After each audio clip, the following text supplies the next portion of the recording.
Good morning, Blue Collar Nation. This is Luke C. Marcotte, and this is the Blue Collar Power Hour. So thanks for tuning in again.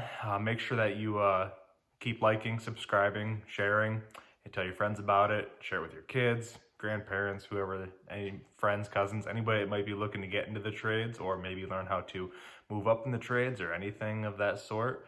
For those of you that are new to the show, we are a blue collar oriented podcast / YouTube series. My name is Luke C. Marcotte. I'm an electrical contractor from Michigan. I've been in the trade since I was 16 years old, 15 years old if you count fixing and flipping trucks, and I guess 8 years old if you count cutting down trees and splitting wood and selling it on the side of the road. So I'm an entrepreneur at heart, but I also moved up the ranks through various electrical companies, starting at an apprentice and ending at project manager, estimator, and then right before opening my own company.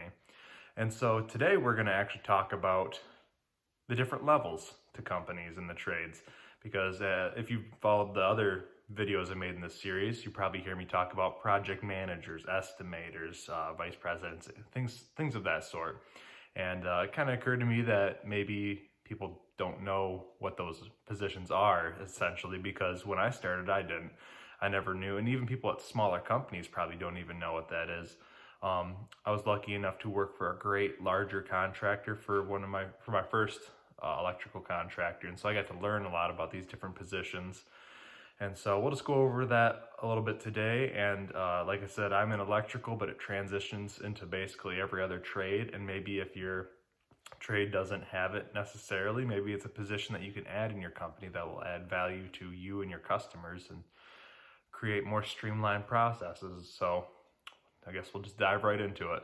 So first of all, when you first start out, you're getting started, you're getting going, you're learning, you basically know nothing at this point. You're a greenhorn or a first day apprentice or a first year apprentice. And those are the terms that will basically be used for you in this position. So these are people that have absolutely zero knowledge. You may have done some stuff around your house. You may have done some stuff with your dad, your mom around the house, gardening, cleaning up stuff, maybe building a shed, anything like that. And so at this point, just assume that you know absolutely nothing. That's the best way to go about it, because if you show up to the job thinking that you know something or that you deserve a little respect for that, then you're wrong. Okay, everybody's done that, but you'll learn so much in the first few months that you'll realize that you knew absolutely nothing. Now, I'd say for anybody in any trade, the number one thing that you could learn to best prepare yourself for is the most simple thing in the world, and it's just to read a tape measure. All right. Basically every trade you'll have to use it. Landscaping probably not, but electrical, plumbing, heating, construction, especially in trim carpentry, you have to go down to like 30 seconds, and I've even heard of guys going to 64ths on a tape measure for trim. And so read a tape measure. It's not that hard. I'm sure you can Google it. I'm sure there's a YouTube video for it. And that's just a good starting point, because it's just a simple basic. It's something so simple that someone on the job doesn't have to teach you. I guess I was probably 14 years old helping out a guy remodeling a house. He owned a remodeling company, and so he taught me on the job, but it was a real pain in the ass, because then I'm sitting there and I had to ask him every time I stretched out the tape measure, wait, what's this one again? And so it just made it that much harder. So if you can just prepare that little tiny bit at least, then that does prepare you for a lot of different trades on your first day. And so on your first day, your first year, greenhorn, whatever it is, you're going to be doing the grunt work more than likely. Just stick it out. It's not bad. And one thing to keep in mind, grunt work, it's like digging ditches, or for electrical, it's like pulling home runs, which is long runs all the way back to the panel. It's just up and down ladders a lot. It could be getting parts and things like that. And my first year, it was a lot of standing around, because there'd be like my journeyman up on a scissor lift, and I would run out to the van and get parts and tools for them, and then send them up in a bucket to them. And so it's not very knowledgeable experience, which you would expect. There's a lot of it that's super hard work, and there's a lot of it that's not super hard work, because you're just kind of a parts runner for them. And so the only way you can really learn is just by watching them and asking a lot of questions. And so I urge you that through this process, try to enjoy it as much as possible, as opposed to just hating it or quitting in it. Because trust me, one day when you get to the point to where you're running a project, where you're actually estimating something, or where you have to like not only plan how you're going to do it, but how your 3 or 4 or 5, 10 guys next to you are going to be doing it as well, and laying out a whole process with it. Once you get into that complicated like psychological game, then you're gonna wish that you were back doing grunt work. And the days that you get to go just dig a ditch, man, it's so peaceful. Or changing out light bulbs or something like that. Just something that doesn't take any real knowledge, just hard work. Those days are some of my favorite, because it's just some days that you just get to like blow off steam. You don't have to think a whole lot, and it's honestly relaxing. So enjoy it, because as you go up through these stages that we talk about, it's going to get a lot more psychological, and you're going to miss those days. So just enjoy it and work hard in it. Don't quit in it. If you can't make it through that, then chances are, if you can't make it through that hard stage of doing grunt work, chances are there's not many things in this life you'll be able to make it through. And so just keep your head down, work hard, just ask as many questions as possible. Don't expect to learn a shitload of stuff right off the bat, because it's easy to overwhelm somebody with knowledge. Obviously you want to teach people, and then also as you're in the position where you're teaching new people, it's hard to remember how you started and how you felt when you started, and so you can get overwhelmed easy just with so many different knowledge and tips and tricks coming at you. So just keep your head down, work hard, ask questions. If you forget, ask questions again, and just keep going. And so you start there, first year, first day apprentice, greenhorn, whatever you want to call it. And then as you get through that, which that stage, it could last. I know people that are electricians that have been doing it for 9 years that are about as good as a first year electrician. And that's not like bashing on them. You know, some people, they just don't have a drive, I guess. They don't have any kind of ambition to move up. And so they just don't ask questions. They just do what they're told, and they don't want any sort of responsibility. And you know, those are the people that never make over $12, $14, $16 an hour. I don't even know if you can make $16 an hour at that. Here in Michigan, usually wherever you are, pay differences are based off of how much your cost of living is.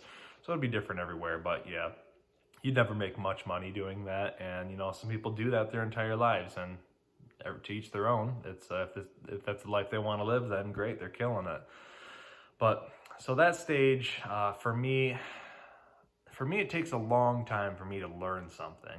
But as soon as I get it down, it's like instant traction, and I have traction from here on out. And then it's just rapid momentum keeps building. So honestly, I was a terrible apprentice. I was a terrible electrician. I didn't understand anything that people were saying. Like I was never born with some gift to just be an electrician or a tradesman or anything like that.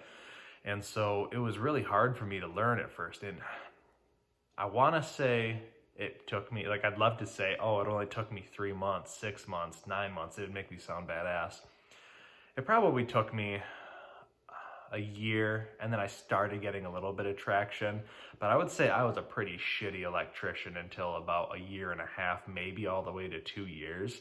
Just because, I don't know if it's like dyslexia or something, but my brain just getting started in anything. Same thing when I was starting my business, and when I was learning how to market, and when I was learning sales. It takes me like a couple years almost to just learn and actually understand it. Otherwise, it's just like me throwing stuff at the wall waiting for it to stick.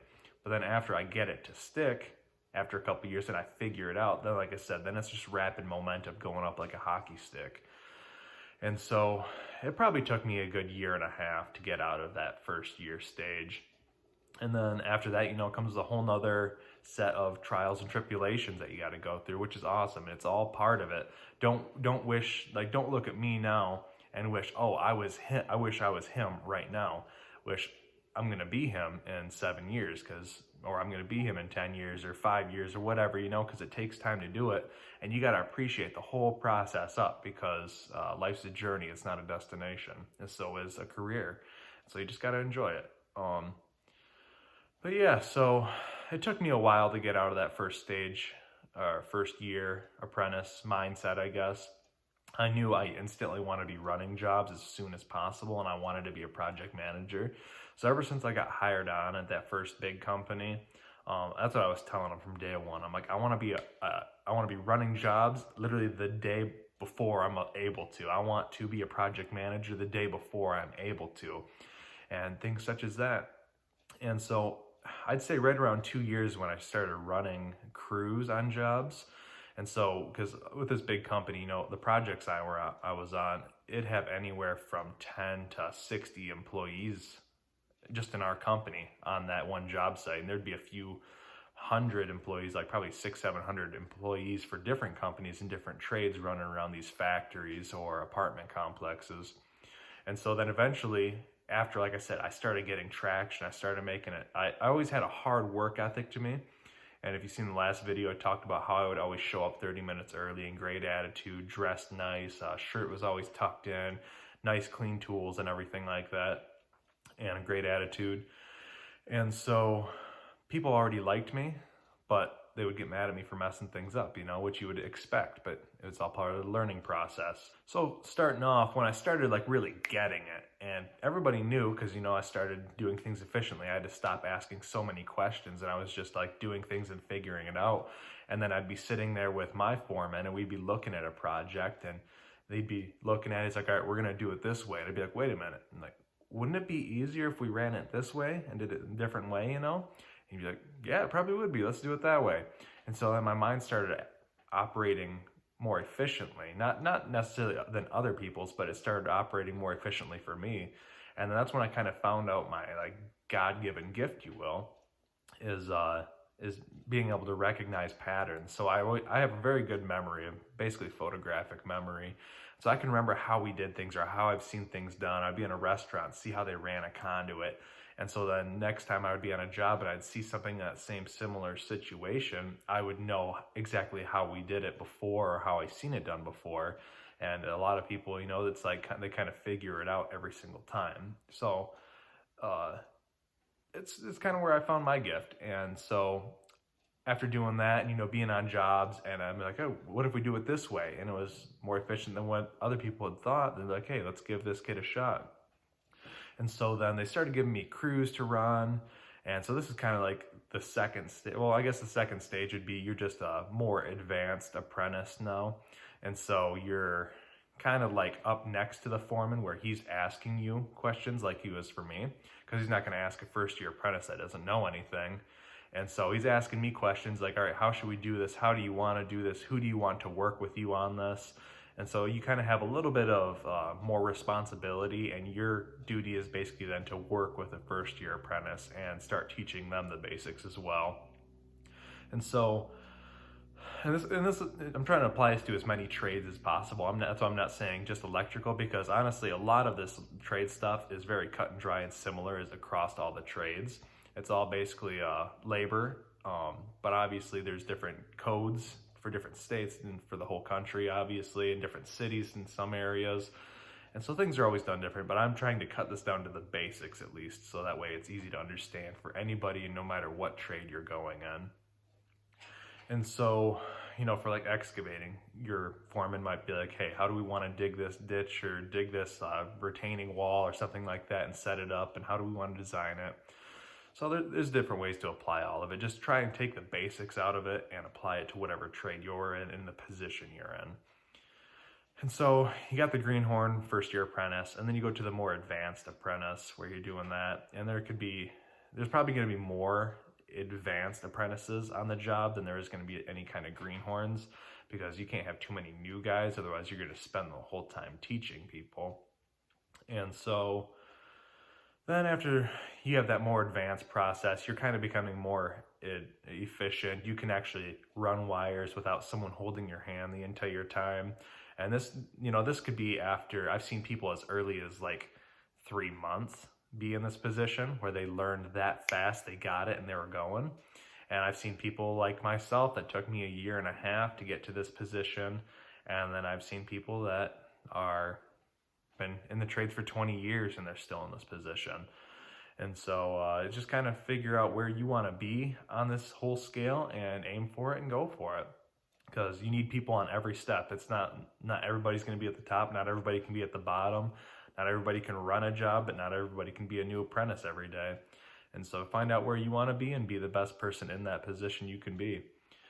And so you go from there, the more advanced apprentice, you're basically just a competent electrician or tradesman at that point, even if you're not licensed, but you're still knowledgeable about most things and you can do it. And you probably should be licensed at this point, but I don't control those rules. And then you go into the foreman position, like I had said. And so that's kind of what I was doing. You know, I'd have a crew of anywhere from 3 to maybe 5 or 6 guys working underneath me. And these are big projects. It'd be like a town city hall or a fire hall or a police department or anything like that. And there'd be like a site supervisor that's in a job trailer and he's out laying out wiring circuits and all that. And he basically communicates directly to me. And then I communicate to my guys and I tell them what to get lined up on. And if they have a question about how to bend conduit and do like a saddle, or if they have a question on how to do a certain thing, then they come and ask me and I'll go over there and drop and this is when it starts getting more pain in the ass, because so now not only am I working like I was before trying to run conduit or whatever my job is, now I have people running up to me could be every 30 seconds to every 30 minutes to every hour. And they're, hey, what do you want me to do next? And so then what I had to do at this point is I had to drop my tools, drop exactly what I'm doing, remember where I was, go line them up on something, because you got to keep the ball rolling. You can't just be like, oh, wait here until I'm done with this. And then, so you're doing that, and this is where it gets a lot more psychological, because now you have to make your own competent decisions on how to do things, as opposed to just running back to that job trailer or calling somebody every time someone has a question. You've got to be able to figure this stuff out. And so you're lining people up, you're teaching them how to do things when they have a question, you're reminding them of codes, but you gotta teach them too. So you gotta like break out a code book and you gotta ask them, all right, where do you think it is? Have you studied this thing at all? Which most people haven't. And luckily at that point, you know, I was going home after work every day and I'd watch YouTube videos about being an electrician, about how to run jobs more efficiently. I'd read books on it. I'd read the code book. I was like the nerd, and people would be going out to bars after work and they'd be like, hey man, what the hell are you doing after work? And I'd be like, oh, just gonna go watch YouTube videos about electrical and read the code book. And they're like, dude, you're a fucking loser. But like I said, it's hard for me to learn, so I gotta work 3 times as hard to learn just in the time that normal person would. And luckily I kept on doing that, and after I started getting traction, it's what really propelled me up towards the skies, heavens, whatever the hell you want to call it. But there ain't no equity like sweat equity, and so you just got to put in the work. If you got little setbacks or disabilities, nobody's gonna help you with it. You gotta do what you can to work with it. And then you have gifts like I do, like I said, recognizing patterns. And also my other gift is that a foreman told me, he said, give the hardest job to the laziest man and he'll find the easiest way to do it. I'm certainly a lazy person at heart. I strive to not be lazy physically. I work out, I eat healthy. Hard to say, I do a lot of things just to discipline myself so I can remain disciplined, but at heart, I'm a very lazy person. And so that actually turns out to be a gift in a way that I found out, because you see a way to run a rack of conduits, and instead of running it one way that it was planned out, you look and you're like, all right, well, it's going to be a lot easier and still clean looking and everything if I run it this other way. Do it, save time, save material, and everybody's happy. And so finding the efficient ways to do it. And so you got to know your stuff. You know, you got to study your trade. You've got to take that extra initiative after work and learn something about it. So when you come back to the job, that you're doing better than you were the day before, you know, and you can rely on your journeyman, your foreman, or whatever it is to teach you. But if you could learn faster just by putting in the extra initiative after work, then why not, you know?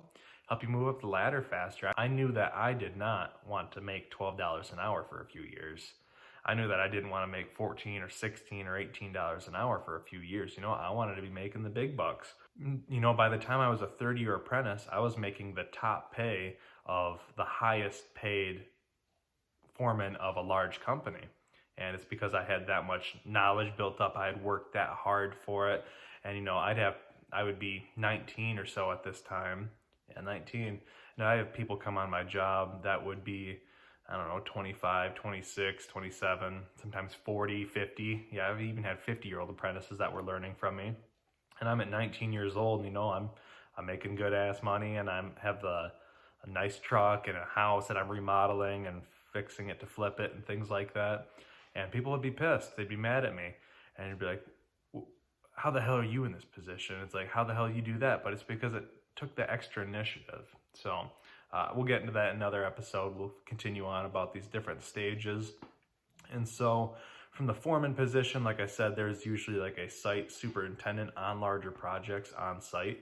And so that guy might be in a job trailer. He might be coming out in the field every now and then, checking up on how things are. And so there's site supervisors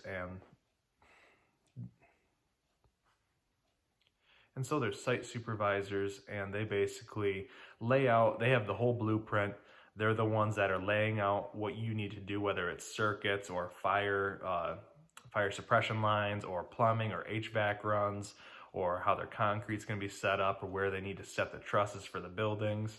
And these people are the ones that are laying this all out ahead of time so that they can pass it down to their foreman, and so they can get them all lined up, and they have the materials there, so they order all the materials, got it on site, so they're just ones prepping it and make sure they're always 1 to 2 steps ahead of everybody else, so that the foreman is never delayed. Because if this guy messes up his job and he doesn't have the routes laid out for whatever you're doing, and he doesn't have the material there, well, then all of a sudden the foreman can't get the information and material that he needs, and then he can't pass it down to all the people that are working underneath him. And so that will hold up everybody and cause a huge roadblock. And so this is like basically a completely mental game at this point. This is when you're basically drop your tools, you don't ever put them on again. Maybe if you work a Saturday, or if it's a slow day or something like that and you're the only one there, whatever it is. But at this point, it is basically where you're an office person. It's a complete mental game. And it's not any easier, believe me. When I was starting my business, I was doing this kind of stuff. So I was working 40 hours a week for the contractor I worked for, and then I worked 40, 50 hours a week for myself after work. And man, I would have so much mental stress going on. I'd be like puking up blood and stuff like that. And like, I can't even describe the different kinds of symptoms I've had for stress from this kind of stuff. And so the mental game, man, that's when shit gets hard. And you get paid for it. And there's a reason why. Not everybody can do it. Not everybody can visualize things. Not everybody can remember everything. And it comes down to a line of systems, basically. Whether it's making a checklist, and you just, before you start any project, you have every room lined out with everything that needs to happen in that room, which is usually what I did. I'm a huge lists guy, so I go through, and as soon as something's done, you cross it off. And that way you never forget anything, because if you forget something, that costs cabbage, and you don't like costing the company cabbage, because that comes basically directly out of your pocket. And so the site superintendent, like I said, they're laying out all these things, or they're usually working with a project manager who's above them.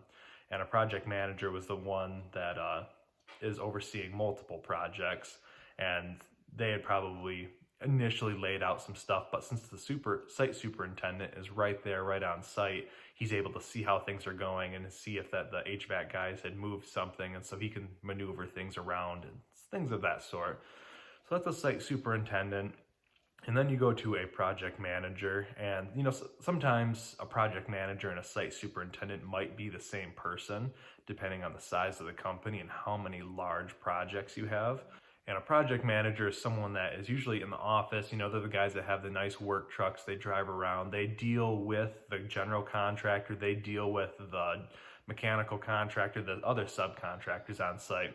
So if someone does move something, they usually call them and let them know so that they can plan for that and maneuver around it. And electricians are always the last person to install their stuff. It's usually how it should be, because our stuff is the easiest to maneuver.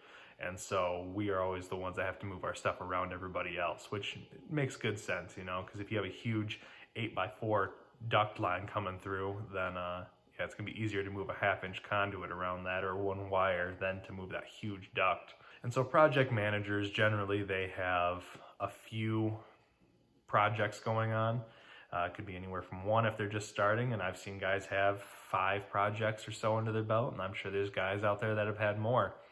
And so they're out there and they're coordinating where people are going. They got to make sure that they're not overmanned on one job and they're not too undermanned on another job. So they're the ones telling the superiors, the executives of the company, if they need to hire more people, if they need to train more people, if this person needs to move up into another position to fill a hole, if they need to move 10 guys from this job to this job, or they want this one guy over here because he has a specialty that they need, or there's like a low voltage guy. In my instance, like a low voltage guy, the company I work for, there's only one real guy, low voltage guy. So they would take him and they would send him to jobs all over because he was the specialist in that.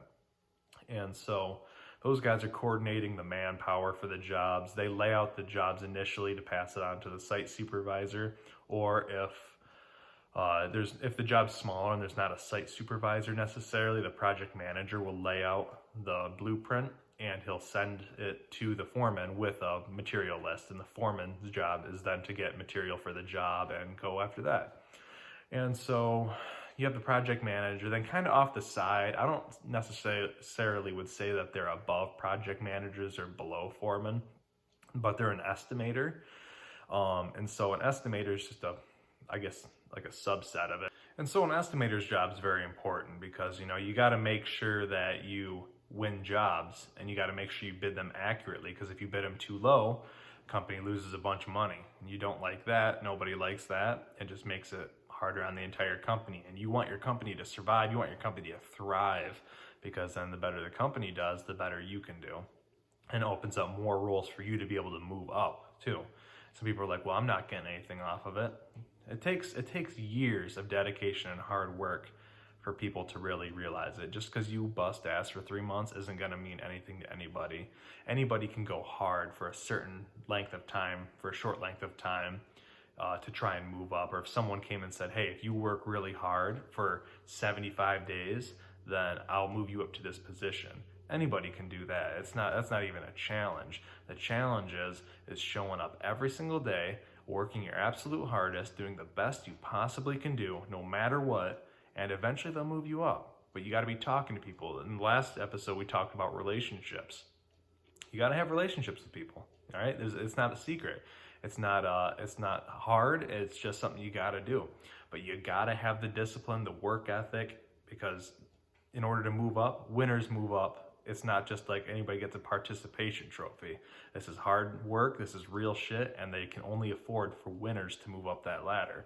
So you gotta be a winner, and winners work hard every single day regardless of what happens. And so that's an estimator. I guess I would say they're like kind of parallel with a project manager. And a lot of times project managers might even be their own estimator. They estimate the project because they're going to be running it. So every company is different, but these are just different positions necessarily that you can have in different companies. So then from this project manager and estimator position, you could probably go out sideways one more time, which is actually what my mother is for the old electrical company that I used to work for. And she is a safety director. And so safety is a huge, huge part of the trades. OSHA, all that stuff, fall hazards, safety hazards, lift hazards, certifications, and all of that. My mother takes care of all that stuff. Maybe we'll bring her on the show to just kind of talk about that, and maybe some tips and tricks of if you're a foreman or you own a company, maybe just to try and be better on that, because you can seriously get screwed over. And I've seen a lot of people on jobs get screwed over from OSHA violations and not following rules, and not to mention not even like the legalities of it, but imagine the actual danger. Like, I've never been on a job where someone died, but could you imagine that? Just someone going to work, just trying to work hard and make $1 and trying to make a living, and trying to not only make a living but do good for themselves and build their family a new home or something like that, and they die for it. It's not worth it. especially with all the safety precautions that we have now, there is absolutely no reason for it to happen. Mistakes happen, but that shit should never happen. There's too many precautions put in place that there's no reason for it. And so there's the safety personnel, and there might be other safety people below that person that goes around and checks on job sites, but depending on the size of the company, it might just be the one safety director. And then everybody that's like foreman or project managers will call someone of the safety director to make sure they have everything they need on their jobs, whether it's arc flash gear or hard hats or gloves or safety glasses or whatever you need for your job site. So that person's in charge of providing all of that for everybody. And, you know, all these positions are important. That's why it's all built up kind of like a pyramid, you know, because it's all built off of a foundation and it all works together in a beautiful system. And that's just how it is. And in order to move up that pyramid and move up that scale, you got to be a hard worker. You gotta put in the effort every single day. And so there's kind of like that three right there. You got the estimator, project manager, and the safety personnel, safety director. And then so after this point, you move up, you basically are starting to get into the executives of the company. And depending on the size of the company, there might not be that whole level that I talked about, the safety director, the estimator, the project manager. If it's a smaller company, like maybe 10 employees less, that might be just the owner of the company or one employee that does all of that. And then the executives that we're going to talk about, that might just be the owner of the company or one employee that's running the company if it's a smaller company. But as you get bigger companies, anywhere from 30 employees plus, and I've seen companies upwards of 1,000 employees, and I'm sure there's bigger ones than that. It just keeps getting bigger and bigger. And so, you know, in this part, the top part of it, it's the executives. These are the guys that have been doing it for a long time. These are the guys that have a real great business acumen. And at this point, you're not even an electrician. Sure, you might have been an electrician in the past. Some of these executives might have never even been in the trades or an executive. But from my experience, most of them have, because in order to fully understand it, then you kind of have to be in the dirt and in the shit with it.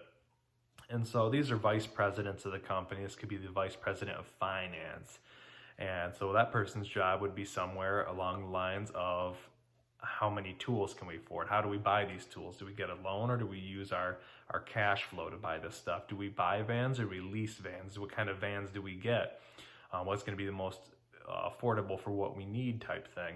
You know, and there's just different vice presidents. Every company's different. And there could be marketing, chief marketing officer, a chief operating officer, a chief executive officer, a president of the company. And so there's a whole lot to that whole point that we won't even get into right now, because honestly, that's more business stuff. And from all the business knowledge I've learned, I could sell that for a lot of money, but I'm not going to, because I've got some ass to kick and some names to take first.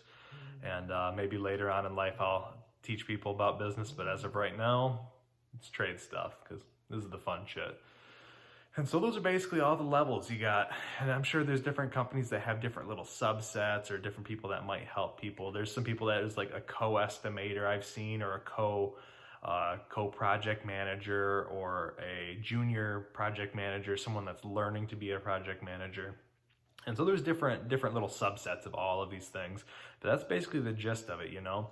And for like here in Michigan, it's a 4-year apprenticeship for electrical, and then you become a journeyman if you pass your test.